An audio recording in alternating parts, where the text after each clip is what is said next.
That's not possible now because of the conflict in India and Pakistan, the border is closed. China can get into Afghanistan through the port of Karachi, and I wouldn't be surprised if some goods listed as Pakistani goods are actually Chinese goods that are being re-exported. You know, it's always difficult to count re-exports. India has the only way India can get to Afghanistan is there are certain air routes, or now it's trying to do it through Iran. There's tremendous potential for Indian goods in Afghanistan.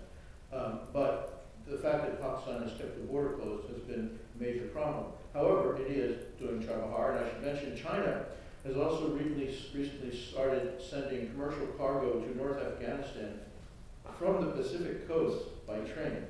There have been several trains that have gone all the way through Uzbekistan, Kazakhstan, and so on down to northern Afghanistan. But one of the problems there is they have to go back empty because Uzbekistan won't let anything from Afghanistan transit through Uzbekistan in case there's some terrorists hiding in it. Yes, sir. Yes. Well, and corruption. Yes, you. Yeah. Thank you for your patience. Thank you. This is also on Afghanistan, and I'm just wondering, with the over 30 years of war, is there a large expat population outside of Afghanistan that might influence the potential peace process? And are those people who've been more exposed to democracy and stuff that might influence it? Well, there have been, it's been so long, it's been almost 40 by the way. There have been many waves of migration, return, and so on over time, and each one has involved different groups.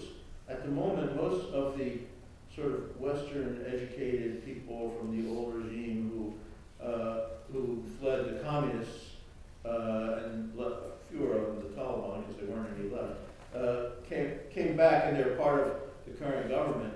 And generally speaking, if you talk to Afghans about them, they're extremely disappointed in their behavior because they don't see much evidence that they were exposed to democracy.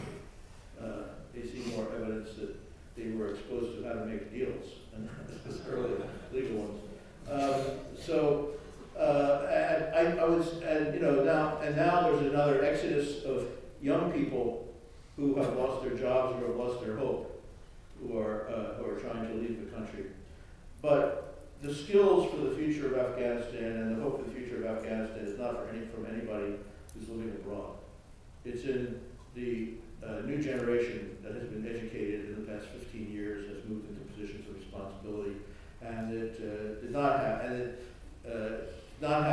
the very harmful experiences of war, ethnic conflict, extremism, and so on. And I might add, I believe there is such a young generation in the Taliban as well, although we have not had much access to it. Thank you. Yes, sir. Yes, in the red shirt. Red shirt. Yes, Mike Fenneger.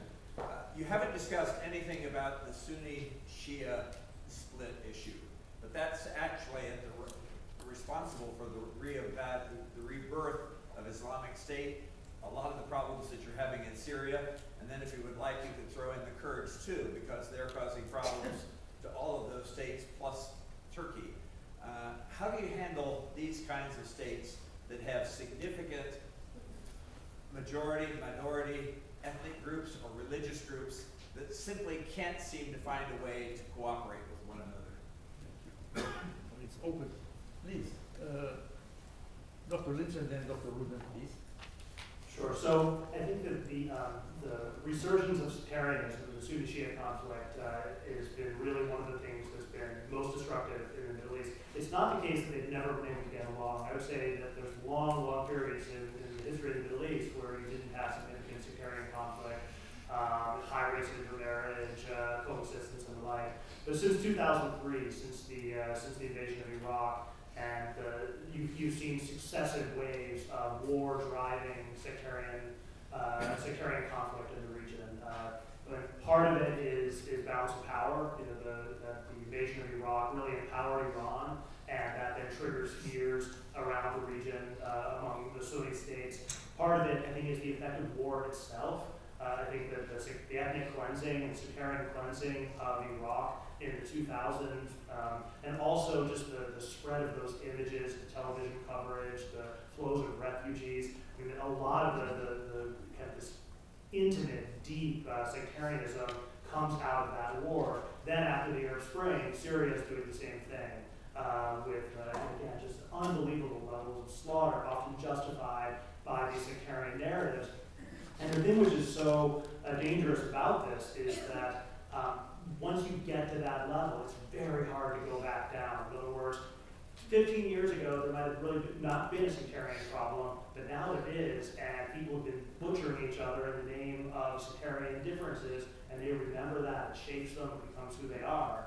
And so I think that this kind of sectarian hatred is probably there to stay in much of the region. It's also, I was talking about Islamist movements, you've seen much more sectarianism in kind of mainstream Islamist movements over the last 5 years or so. The Muslim Brotherhood has many problems, but sectarianism wasn't really a big issue for them. The Sunni Shia thing was not a major issue for the Muslim Brotherhood. But now the dominant Islamist groups in Syria and I think increasingly around the Gulf and around the region are explicitly anti-Shia, and they really stoke those tensions. And on the other side, Iran with the IRGC and its various proxies is really, they're on the ground fighting. And so, yeah, the sectarian issue, I don't think sectarianism drove these problems. I think it's more a result of the problems. But now it's actually become, I think, a part of the landscape that we're not going to be able to get rid of. So basically, there's no answer.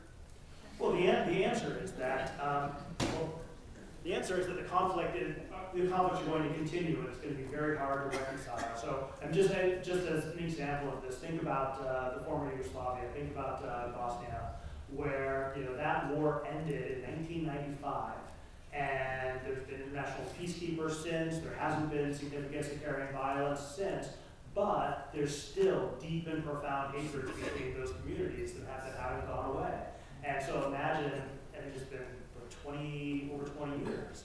And so do you think that the hatreds caused by Iraq or Syria are going to go away anytime soon? I just don't, unfortunately. Dr. Rudy. Well, first, this debate is, in part, it's really a version of the same debate as the Capella Law debate. That is, do ideas and ideologies cause people to behave in a certain way, or do their attempts to cope with circumstances lead them to choose certain types of relationships with other people and ideas in order to cope with those circumstances? And my experience in Afghanistan, besides whatever social science theory background I may have, my experience in Afghanistan is that ethnic conflict did not cause the war, but the war caused ethnic conflict. Because the state broke down, people lost their security, they had to find ways of protecting themselves, they went back to whatever solidarity units they have, and then they started killing each other, which makes you hate each other. So that's what you are dealing with. It's not, interestingly, I think it showed it's part of the political dynamic. Sectarianism has not yet become a major factor in Afghanistan. It is more ethnic. Now, the Islamic State has been trying to stimulate sectarianism by massacring Shia, and it certainly has instilled a lot of fear in the Shia in Afghanistan. But it has not led to a sectarian response by any of the Sunnis, including the Taliban, who got in touch with the Shia leaders who were supposedly their enemies and told them they didn't do it. So that, I believe, hypothesis, not proof, is because the political dynamic in Afghanistan forces the Shia groups to ally with non-Pashtun groups who are Sunni. So they cannot afford to have sectarianism. So both of those groups cannot afford to have sectarianism emerge. But once, and both in Afghanistan and in the Ba'ath countries and so on, they didn't have any specific policies to deal with these different groups because they dealt with them through combination of repression and inclusion. But once the identities are mobilized and organized, then you need to have somewhat, at least in this transition, different institutions that will enable them to be represented. And that's very controversial in society because people say that if Americans come and say, oh, you should partition your country because you have ethnic conflict, they say, well, you're trying to use ethnicity to divide our country. And I would urge anyone who's in a position to say things like that not to say them. Because the situation is more complex and it's kind of stimulates people's fears. I'm going to comment on the Kurdish issue and just pass by the Tunisia. I've been in a conference with a Kurdish colleague. He was talking about the Kurdish issue, and he's from Iraqi Kurdistan, and he was just talking about the how the Kurds have been a victim of the regime and that they should have their independence. And my question was to him that which Kurdish state it should be? If you create Iraqi Kurdistan, what about Syrian Kurdistan? What about Turkish Kurdistan? What about Iranian Kurdistan? And if you put them under one state, who's going to have the control? If there is now, between Erbil and Suleimania, there is a conflict. So, by US also interfering in this issue,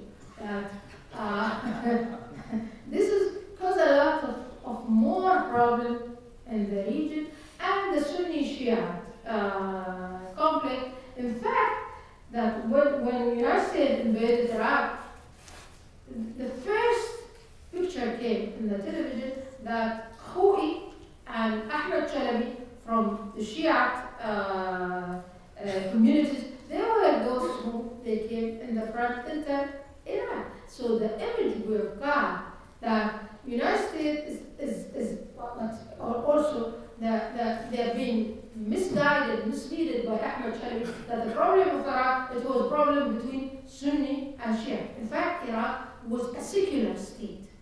Saddam has Tariq Aziz as a Christian as a minister of foreign affairs. He has Sahab who's Shia.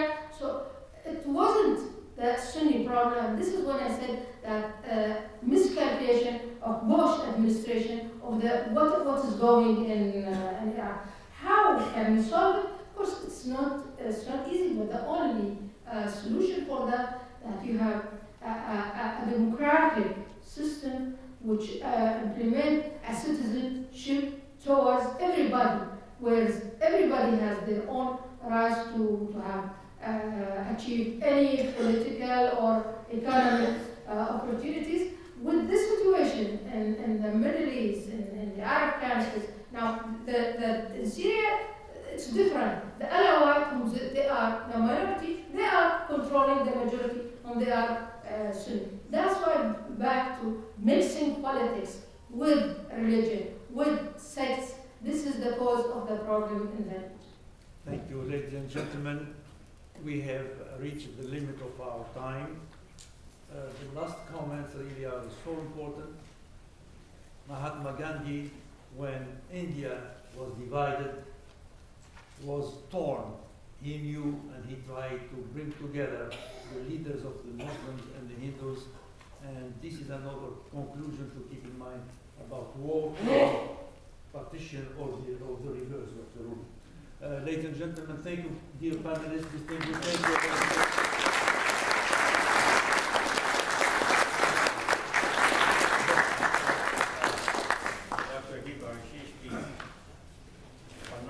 Very rich, but we do have some gifts. So I want to give to our speakers. Each one of you will give this. And don't leave, I have some announcements to make. So this is for you.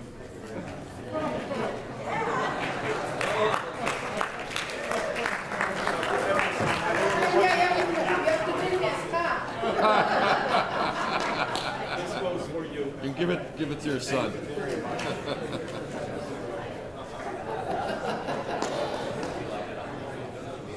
This goes for you, and I put it on my side.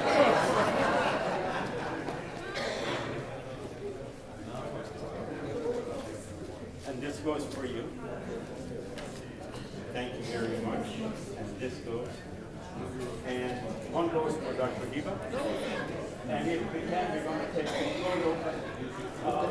Before you leave, let me make a couple of announcements. Number one. Before you leave, please let me make two announcements. Number one, lunch is going to be served for those of you who have registered, as the traditions are. And if you haven't registered, Please blame Faye, who's standing there. She has some extra seats available, or you can come to me. We're gonna have lunch until 1:30, and then exactly at 1:30, we're gonna have presentations on Trump and Russia, Trump and China, all easy subjects, Trump and Iraq, and Trump and Iran. We are going to finish by 3:45, 4 o'clock. Please take an hour and a half of relaxation, and please come back sharp at 1:30. Thank you very much for a wonderful. Short, literally and figuratively. Yes. Most.